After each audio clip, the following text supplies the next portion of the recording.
नमः दया जोशी संस्कृत अध्ययन या युट्यूब चॅनलवर आपल्या सगळ्यांचं स्वागत।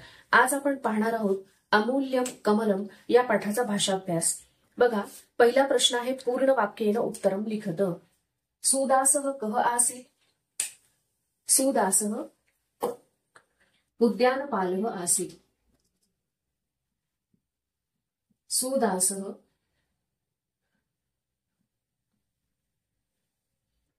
उद्यानपालः आसीत्। त्यानंतर पुढचा प्रश्न जो आहे तो आहे पद्मम कदा व्यकसत? तर पद्मम शिशिर ऋतौ व्यकसत। शिशिर ऋतौ व्यकसत।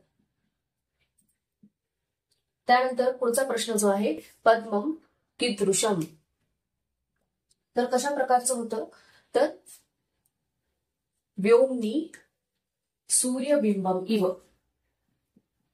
व्योमनी सूर्य बिंबम इव पद्मम पद्मम आसीत्। कसं होतं कमळ?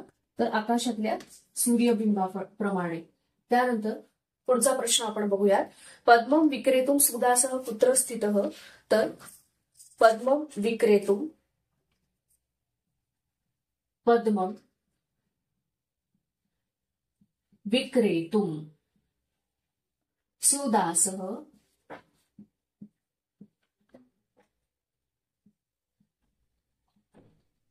राजसद्मनः पुरतः स्थितः। कुठे थांबला होता तो? तर राजवाड्याच्या समोर। राजसद्मनः पुरतः स्थितः। त्यानंतर पुढचा प्रश्न जो आहे तो आहे उ श्रेष्ठी कमलार्थम कियत् मूल्यं दातुम् इच्छति? तर श्रेष्ठी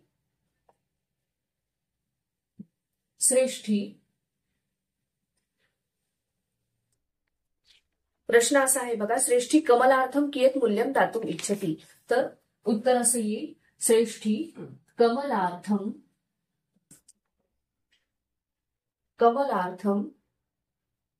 10 सुवर्ण नाणकानि। 10 सुवर्ण नाणकानि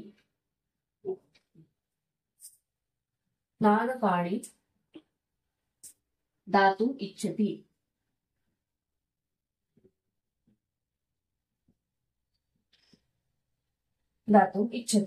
त्यानंतर बघा पुढचा प्रश्न जो आहे तर तो आहे महात्मा कुत्र उपविष्टः आसीत्? महात्मा कुठे बसलेले होते? तर महात्मा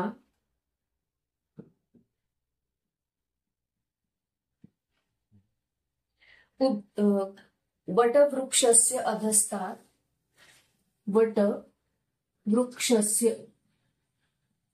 अधस्तात्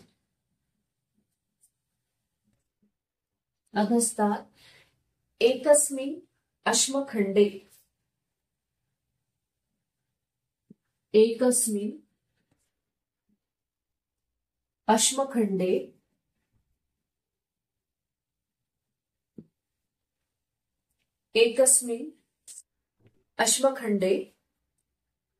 उपविष्टः आसीत्।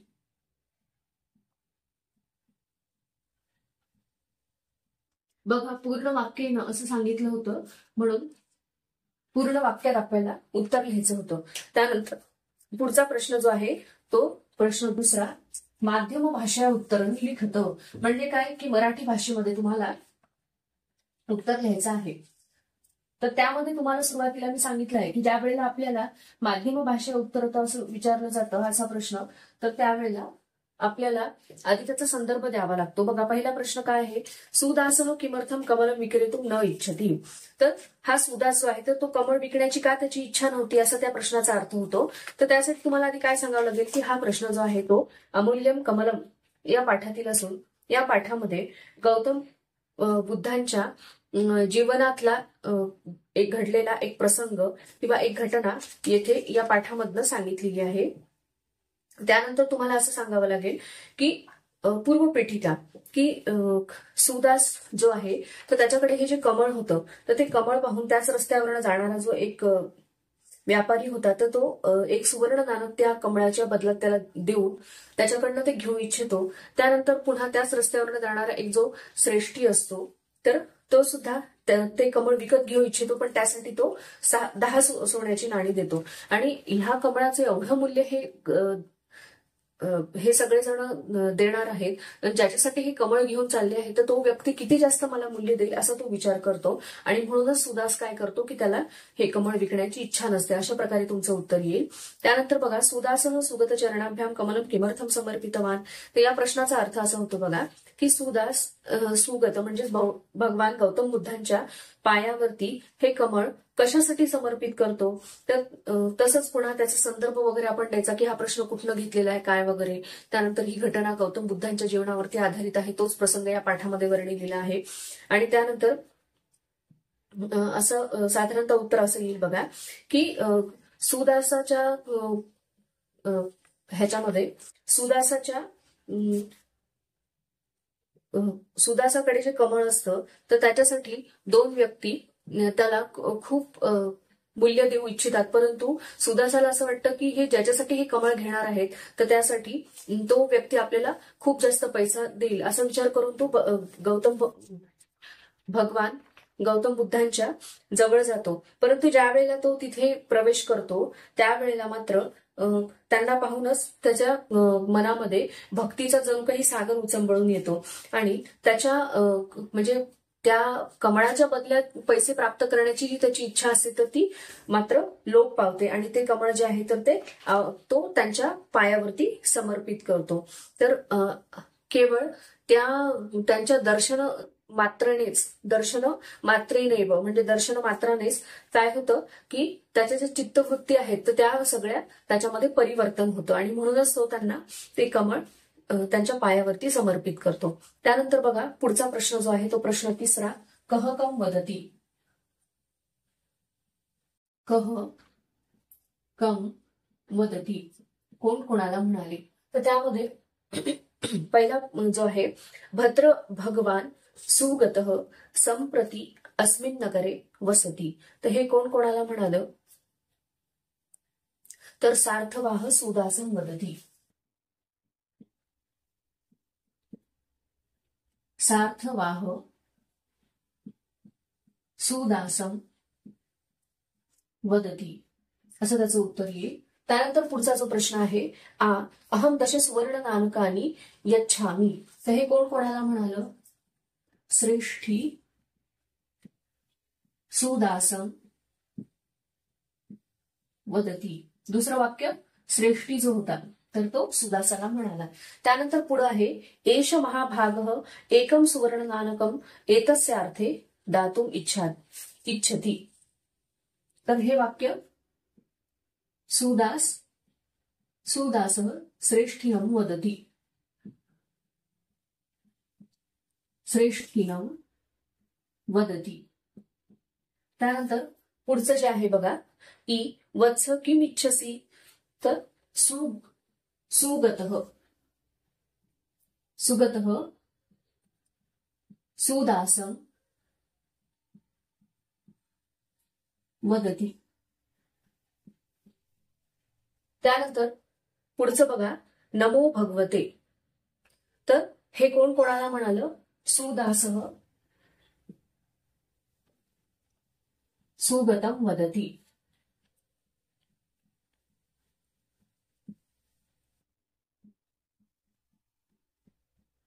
हा आपला 3रा प्रश्न झालेला आहे, कह कम वदती. त्यानंतर पुढचा प्रश्न जो आहे तो आहे प्रश्न निर्माणम कुरुत. तर यामध्ये ज्या शब्दाच्या खाली अंडरलाईन असेल तर त्याचं लिंग वचन विभक्ती लक्षात घेऊन आपल्याला त्यानुसार प्रश्नार्थक शब्द तिथे लिहायचा असतो. बघा, प्रश्न निर्माण. प्रश्न निर्माण कुरुत. त्यामध्ये पहिला आहे सुगत एवाधिकतम मूल्यम मह्यम दद्यात्. तर यामध्ये मह्यम या शब्दाखाली अंडरलाईन आहे, तर हा चतुर्थी विभक्तीतला आहे, म्हणून इथे येईल कस्मै. सुगत एवाधिकतमम.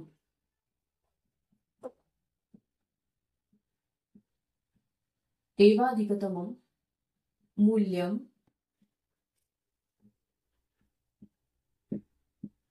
कस्मै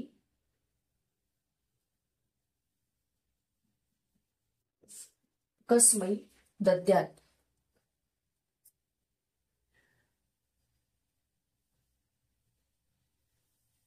कस्मै दद्यात् असे येईल. त्यानंतर प्रश्नचिन्ह, कारण आपण प्रश्न विचारलेला आहे. त्यानंतर बघा पुढचं वाक्य आहे भगवतो वदनम धामना राजते स्म. धामना ही आहे तृतीय विभक्ती, म्हणून येईल भगवतो वदनम केन केन राजते स्म. इथे प्रश्नार्थक चिन्ह. त्यानंतर पुढचा जो प्रश्न आहे तो आहे संधी विग्रहम कुरुत. पाचवा प्रश्न आहे संधी विग्रहम कुरुत.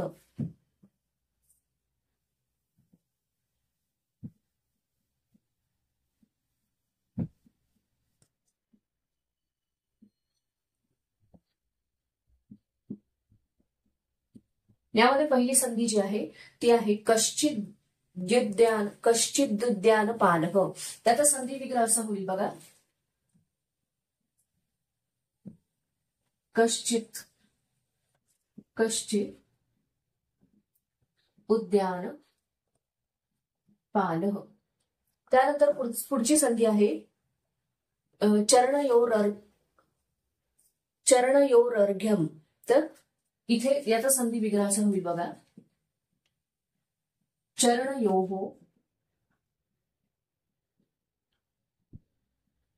अर्घ्यम. त्यानंतर पुढची संधी जी आहे सो वदत. त्याचा संधी विग्रह असा होईल सह अवदत. त्यानंतर त्याच्या पुढची जी संधी आहे ती आहे इत्यब्रवीत्. त्याचा संधी विग्रह असा होईल इति अब्रवीत्. वी दीर्घ आहे म्हणून दीर्घ उच्चारण करायचं, अब्रवीत्. त्यानंतर समानार्थक शब्दान लिखत. प्रश्न 6वा जो आहे तो आहे समानार्थक शब्दान लिखत.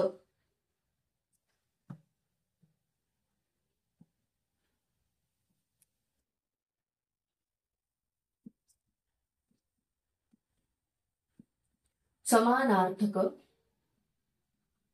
शब्दान लिखत. तर बघा पहिला जो आहे तो शब्द आहे तडागः. तडागः. तर याचा समानार्थी शब्द असा होईल बघा सरोवरः किंवा सरः किंवा कासारः. त्यानंतर पुढचा जो शब्द आहे तो आहे नीरजम. नीरजम.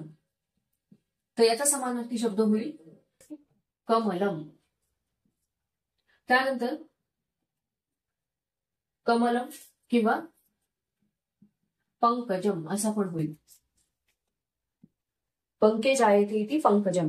त्यानंतर पुढचा शब्द आहे सार्थवाह. समानार्थक शब्दामध्ये पुढचा शब्द आहे सार्थवाह. तो त्याचा समानार्थी शब्द होईल व्यापारी. त्यानंतर पुढचा शब्द जो आहे तो आहे अर्णवः. अर्णवः सागर किंवा जलधी. त्यानंतर पुढचा शब्द आहे धनवान, धनवान श्रेष्ठी. त्यानंतर पुढचा जो प्रश्न आहे तो आहे विरुद्धार्थक शब्दांत लिखत. प्रश्न 7वा जो आहे विरुद्धार्थक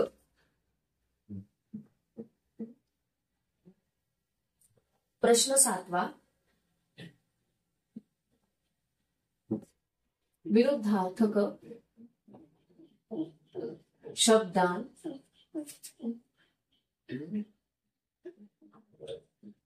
लिखत. विरुद्धार्थी शब्द आपल्याला लिहायचा आहे. तर बघा, पहिला जो आहे शब्द विपुलम.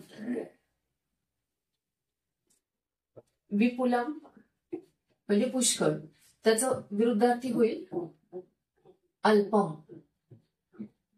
त्यानंतर दुसरा आहे बहुमूल्यम. बहुमूल्यम याचा विरुद्धार्थी होईल अल्पमूल्यम. त्यानंतर तिसरा शब्द आहे बघा क्रेतुम. क्रेतुम, तर त्याचा विरुद्धार्थी काय होईल विक्रेतुम. क्रेतुम म्हणजे काय, विकत घेणं, आणि विक्रेतुम म्हणजे विकणं, त्याचा विरुद्धार्थी. त्यानंतर बघा पुढचा जो प्रश्न आहे 8वा प्रश्न मेलनम कुरुत. यामध्ये विशेषण आणि विशेष्य दिलेला आहे, तर त्यांच्या जोड्या आपल्याला जोडायच्या आहेत. मेलनम कुरुत. त्यामध्ये बघा विपुलम धनम, त्याचं उत्तर येईल धनम. विपुलम धनम. त्यानंतर श्रीमान सार्थवाह.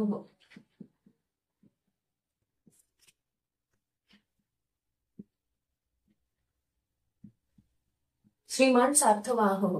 त्यानंतर अनल्पेन धामना.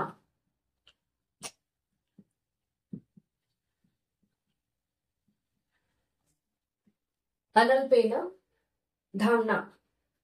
त्यानंतर निरीच्छः सुदासः.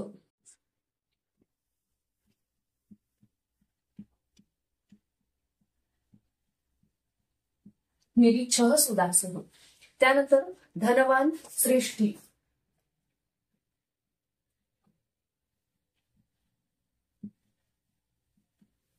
श्रेष्ठी. त्यानंतर अधिकतमम मूल्यम.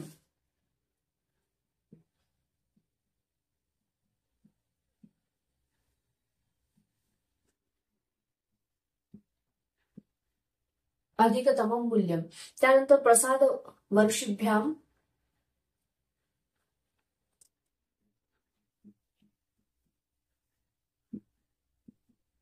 प्रसाद वर्षिभ्याम लोचनाभ्याम.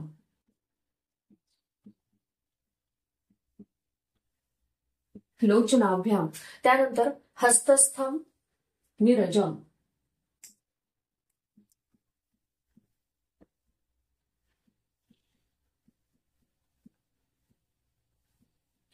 अशा प्रकारे हा जो आपला 8वा प्रश्न आहे मेलनम कुरुत, तर तो झालेला आहे. त्यानंतर पुढचा प्रश्न जो आहे तो अमरकोशात शब्दम प्रयुज्य वाक्यम पुनर्लिखत.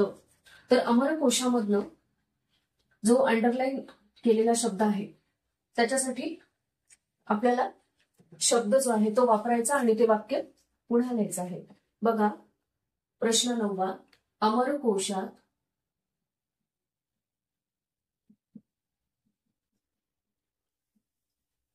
शब्दम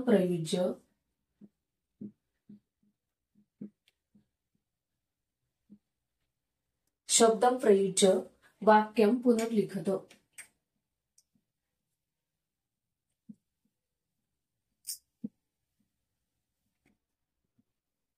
वाक्यम पुनर्लिखत. तर बघा इथे काय दिलेलं आहे की नूनम सह सुगतः एव अधिकतमं मूल्यं दद्यात्. त्यात इथे सुगतः शब्दाखाली अंडरलाईन आहे. मी पूर्ण वाक्य लिहित नाही, फक्त सुगत शब्दासाठी अमरकोशामध्ये कोणकोणते शब्द वापरले आहेत तर बघा, सुगतः यासाठी शब्द वापरलेला आहे बुद्धः, त्यानंतर तथागतः, तथागतः आणि धर्मराज.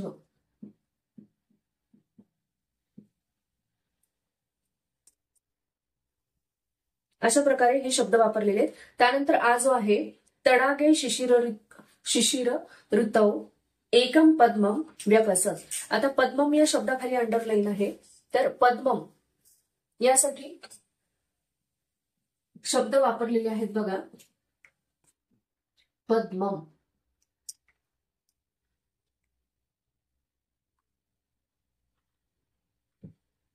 पद्मम यासाठी अमरकोशामध्ये शब्द वापरलेले आहेत शतपत्रम, शतपत्रम, त्यानंतर कमलम, कमलम किंवा सहस्त्रपत्रम.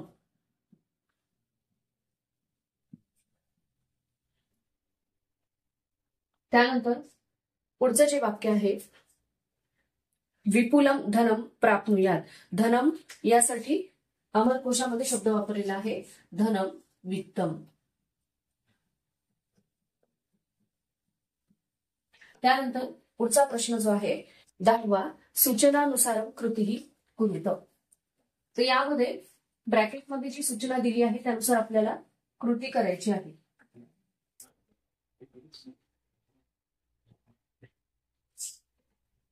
दहावा प्रश्न आहे सूचनानुसार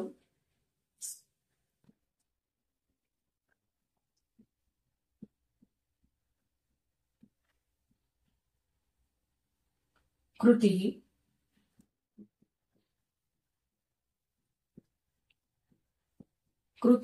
कुरुत. तयोः पहिला प्रश्न जो आहे बघा,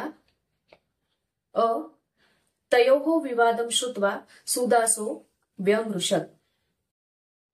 तर पूर्वकालवाचक त्वांतम अव्यय निष्कासयत. ते यामध्ये श्रुत्वा, तर हे जे पूर्वकालवाचक आहे ते आपल्याला काढायचं आहे. तर यामध्ये आपल्याला व्यवृषत हे विधिलिंग लंग लकारामध्ये हे क्रियापद असल्यामुळे आपल्याला शू धातूचं सुद्धा लंग लकाराचं क्रियापद इथे वापरावं लागेल. तयोः विवादम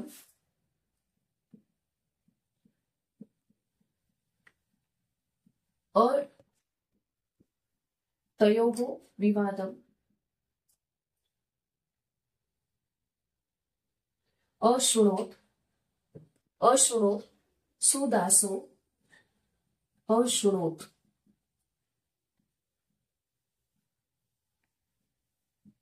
सुदासो व्यमृषच्च. बघा, आपण ज्या वेळेला त्वांत काढतो त्यावेळेला दुसऱ्या वाक्यामध्ये ज्या लकाराचं क्रियापद असतं तोच लकार आपल्याला पहिल्या वाक्यातल्या त्वांत या क्रियापदाच्या जागी वापरायचा असतो, त्वांत अव्यय वापरलेला, आणि तिथे च आपल्याला ऍड करायचं असतं. त्यानंतर बघा पुढचा प्रश्न जो आहे त्वम किम इच्छसी. आता त्वम स्थाने भवान योजयत. तर त्वम स्थाने आपल्याला भवान वापरायचं आहे. भवान किम इच्छती. कारण का, ज्या वेळेला कर्ता बदलणार आहे त्यावेळेला क्रियापद सुद्धा बदलणार आहे. त्यानंतर पुढचा प्रश्न जो आहे तो आहे ई. मे आत्मा कृतार्थताम लभताम. तर इथे काय सांगितलं यांनी की लंग लकारे वाक्यम परिवर्तयत. तर लंग लकारामध्ये म्हणजे क्रियापद आपल्याला जे आहे ते बदलावं लागणार. मे आत्मा, मे आत्मा कृतार्थताम, कृतार्थताम अलभत. साधारणतः प्रथम पुरुषाचं एक वचनाचं क्रियापद वापरायचं असतं. त्यानंतर पुढचा प्रश्न जो आहे तो आहे ई प्रश्न. शिशिर ऋतौ पद्मम व्यकसत. तर बहुवचने लिखत. तर काय येईल, शिशिर ऋतौ आता शिशिर ऋतू याचं बहुवचन काही होणार नाही, कारण शिशिर ऋतू काय आहे, एकच ऋतू आहे, खूप सारे नाही. आता एकानंतर एक ऋतू होतात, पण तरी पण शिशिर ऋतू. पद्माणी, पद्माणी व्यकसन. त्यानंतर प्रश्न उ आहे, सुदासः सुगत चरणाभ्याम कमलम समर्पितवान. तर इथे काय सांगितले, वाच्य परिवर्तनम कुरुत. तर वाच्य परिवर्तन आपल्याला करायचं आहे. तर सुदासः या शब्दाचं काही, सुदासेन. आता हा आहे कर्तरी प्रयोग, तर त्याचा आपल्याला कर्मणी प्रयोगामध्ये रूपांतर करायचं आहे, वाच्य परिवर्तन करायचं म्हणजे. तर मग काय येईल, जो कर्ता असतो त्याची तृतीय विभक्ती असते, म्हणून सुदास हा कर्ता असल्यामुळे वाक्यातला त्याची आपण तृतीय विभक्ती घेणार आहे. सुदासेन सुगत चरणाभ्याम, सुगत चरणाभ्याम. आता यातलं कर्म जे आहे ते आहे कमळ आहे. तर कमळ हा नपुंसकलिंगी शब्द आहे, म्हणून कमलम असंच येईल. कमलम. आणि कर्माप्रमाणे क्रियापद येईल, म्हणून समर्पितम.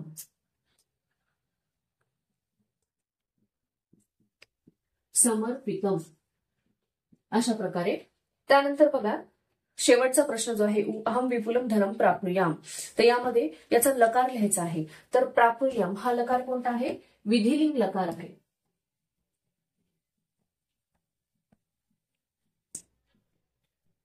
विधिलिंग लकार.